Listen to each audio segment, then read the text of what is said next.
Very much, and I'm very proud to be invited to speak to the elite urologists from around the region and the world. Gives me a great honor. I hope I won't take much of your time. I'm sure all of you have heard about the more advancement and more use of prostatic artery embolization as an alternative treatment for prostatic hypertrophy. I just want to shed a little bit of light on this technique and share with you the indications, and maybe at the end have a little bit of discussion about how to go about it. So, as being a radiologist, before intervention radiologist, usually, we use a lot for MRI for prostate. It's a very good radiological technique. It helps differentiate.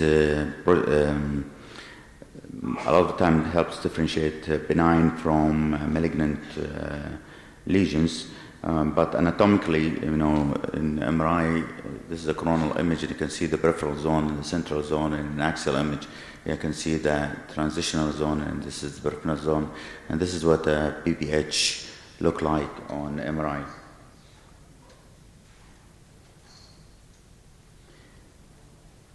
Now, all this, all the different treatments available, from medical treatment to minimally invasive, whether TOMT, TUNA, ILA, or ILC. TURB still remains the main surgical intervention in most of the 90% of the cases. There are other alternatives like incision, vaporization, new techniques, surgical techniques are being developed all the time. What we're concerned about is alternative therapy. A lot of people talked about ethanol injections. Hasn't really catch up. HIFO also it has a limitation. It hasn't catch up, but prostatic artery embolization is still being used and becoming more fashionable. As we said, still TURB, we're not as interventionalists at all trying to argue that we want to replace other methods of treatment of prostatic artery, prostatic hypertrophy. We do understand that TURB is the gold standard, and however, we must acknowledge that there is a clinical failure of 25% to 30% in the case. Now, PAE, prostatic artery embolization, what's the rationale behind it is just, because of the high morbidity and morbidity due to medical and surgical treatment, the high complication rate after TURB and open surgery, the fact that prostatic artery embolization is safe, is minimally invasive, is very quick, is cost effective. It does, in all literature and reviews in good papers, has at least 70% improvement in all parameters of clinical improvement. Who is the ideal patient? So the ideal patient for prostatic artery embolization must be over the age of 40 and prostatic volume more than 40. But basically, the younger the patient and the bigger the size of the prostate, the better is the case for prostatic artery embolization.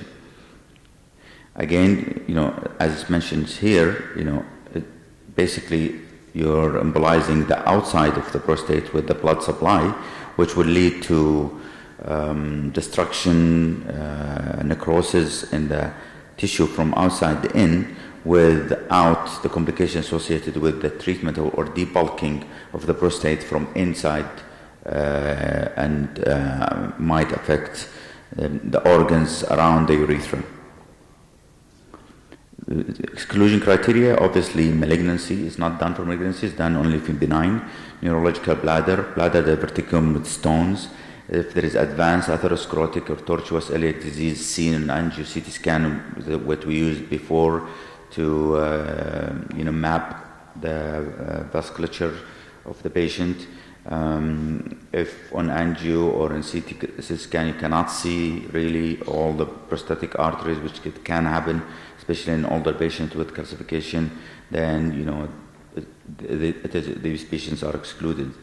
When we started, we limited ourselves to patients with chronic urinary catheters with prostate size more than 100 ml volume, and sometimes, with cooperation with Dr. Adel and his team in Mubarak, we decided that, patients who are anyway going for surgery would have an attempt at embolization. That was when we started a long time ago.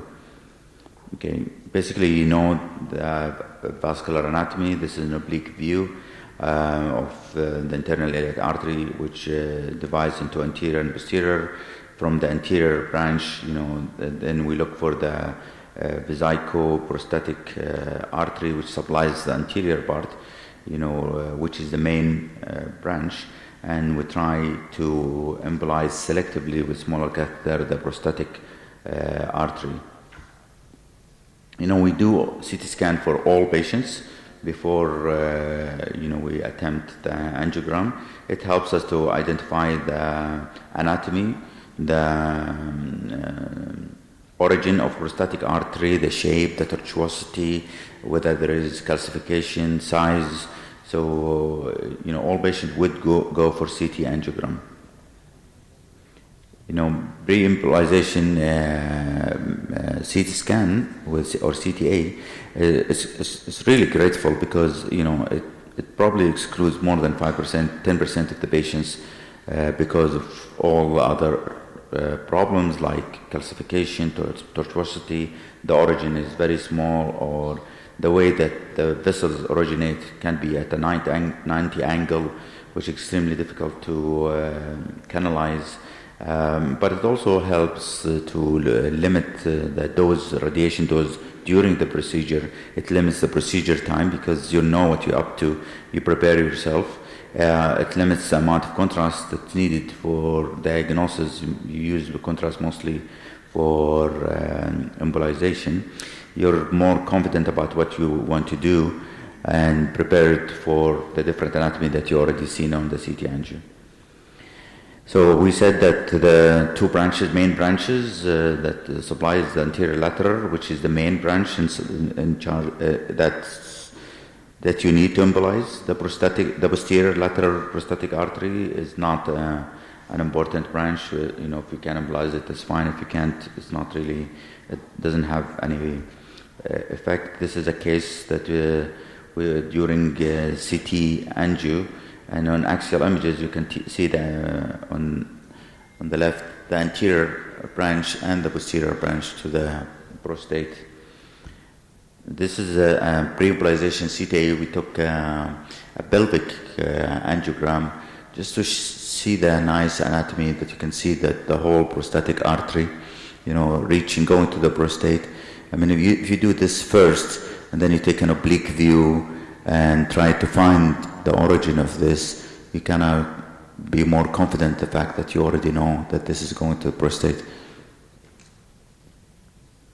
Going back again to the use of MRI, we like to use it a lot. This is a BPH. We can see, that an axial, sagittal, you can see all the nodules and the fibers in between, and you can also measure the volume on MRI. So we like to have MRI and CTA in most of our patients before we do angiogram.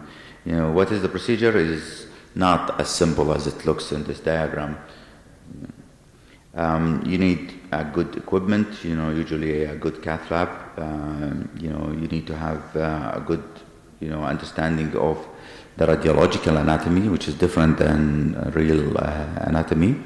I'll explain later.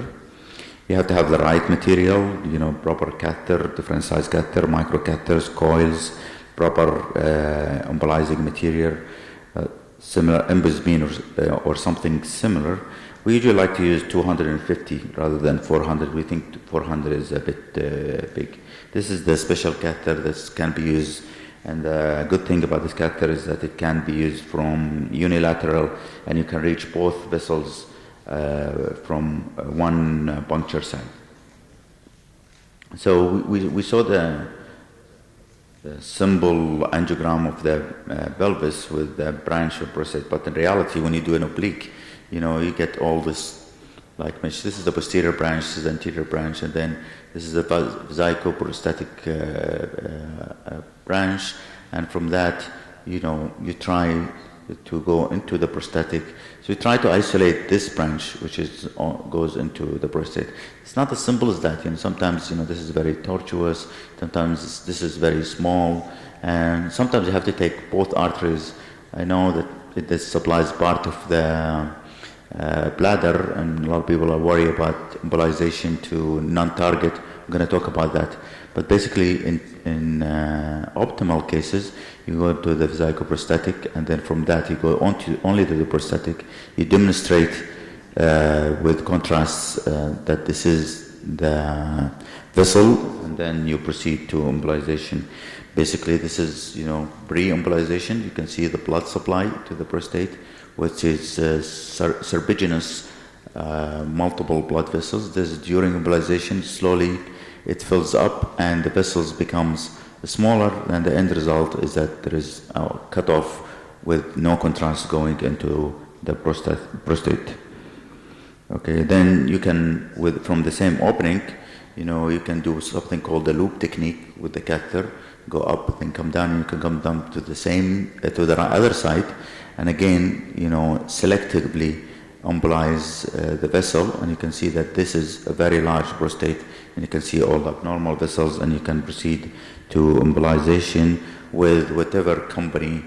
Basically, you just need particles, BVA particles, size 250. The color yellow, actually, each size is a different size. It's universal for all companies.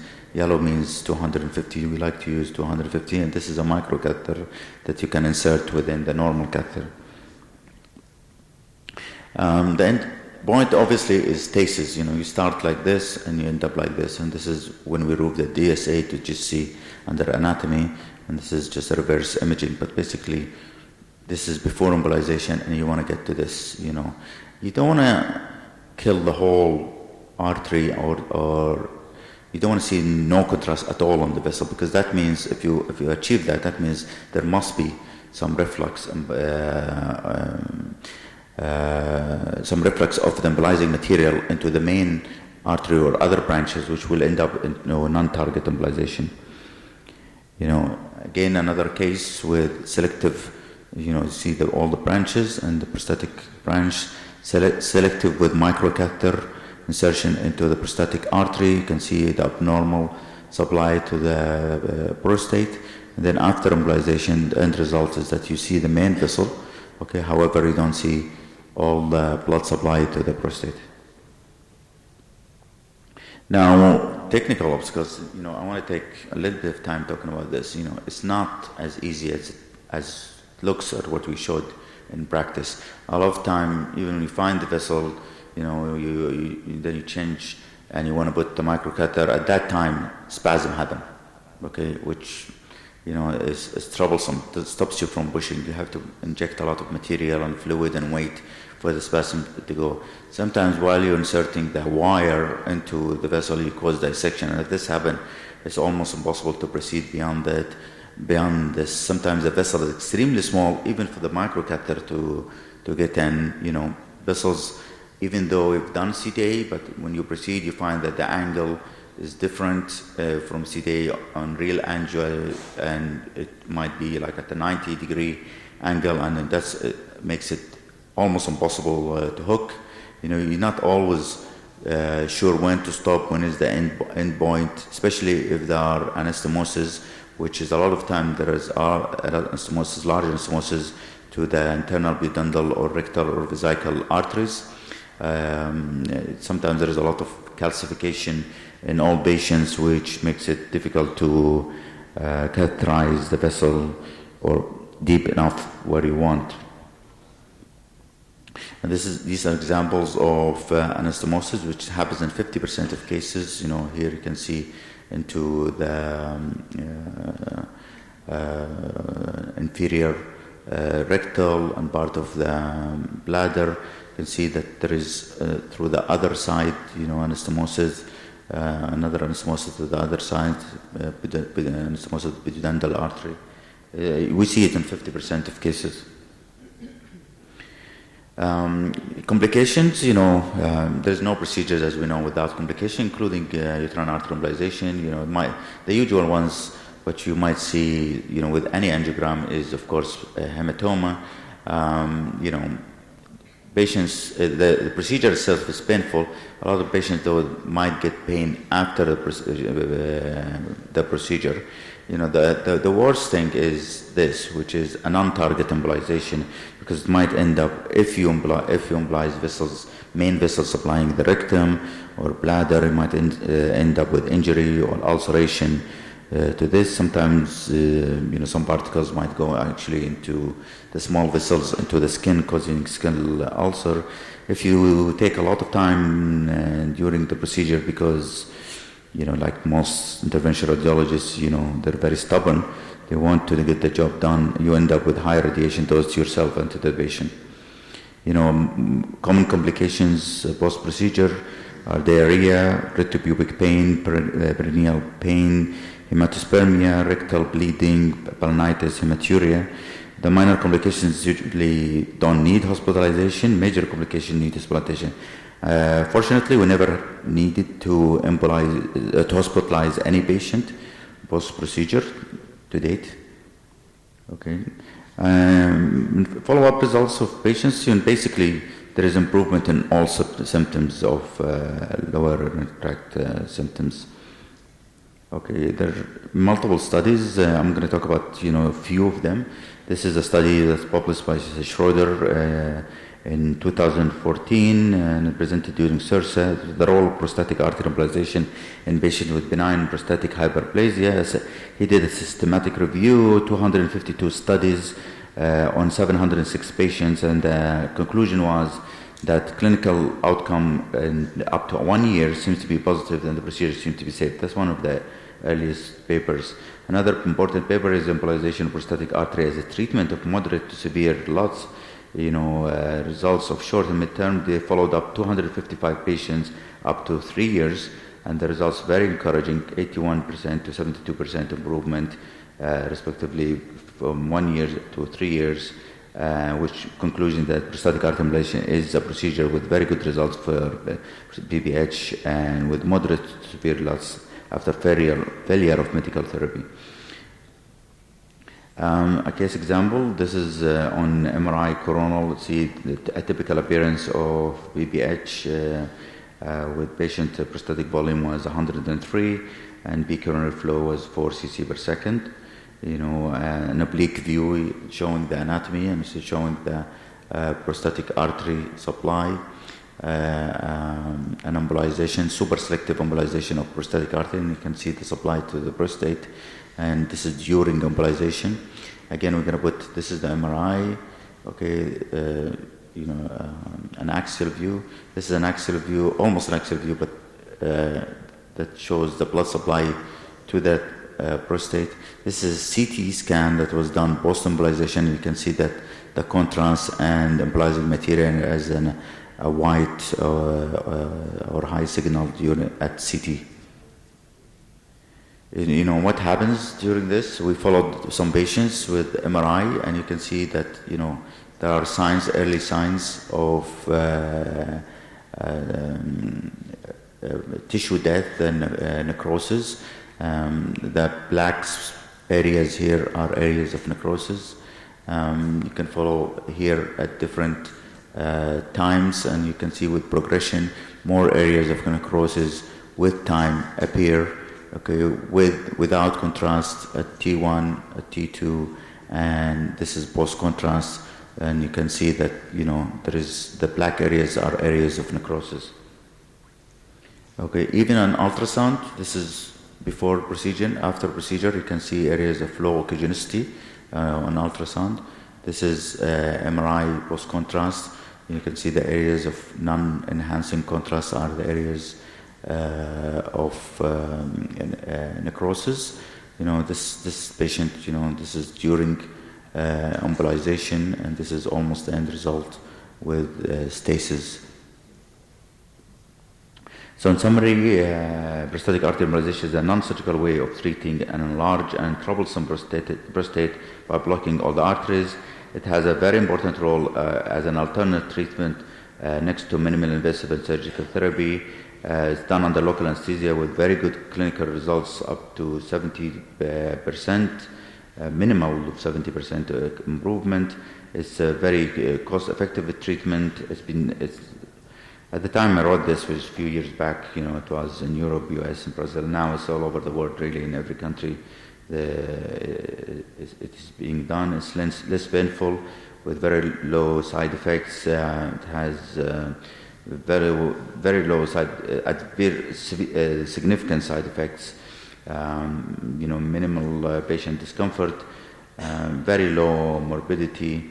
The only concerns that when you do any of your surgical or minimal surgical procedures, you do take tissue, which we know in 4-6% there is incidental CA. When you do prostatic artery embolization, that does not happen. There was a very good presentation during GEST in 2014 Global Embolization Symposium Technology, in which they compared TURP to prostatic artery, and we did a study compared it to prostatic artery embolization, and TURP was slightly better than prostatic artery embolization in improving the symptoms, and by also decreasing prostatic volume size and improving the quality of life. However, patients were discharged 2-3 days after being in the hospital, and 100% of the TURP patients suffered from retrograde ejaculation, and 27% suffered from early urinary incontinence. In comparison, no cases of these symptoms or complications happens in patients with prostatic artery embolization. So they found that the prostatic artery embolization has a significant advantage because it is performed as an outpatient procedure and resulted in none of these two significant urinary incontinence or retrograde ejaculation symptoms.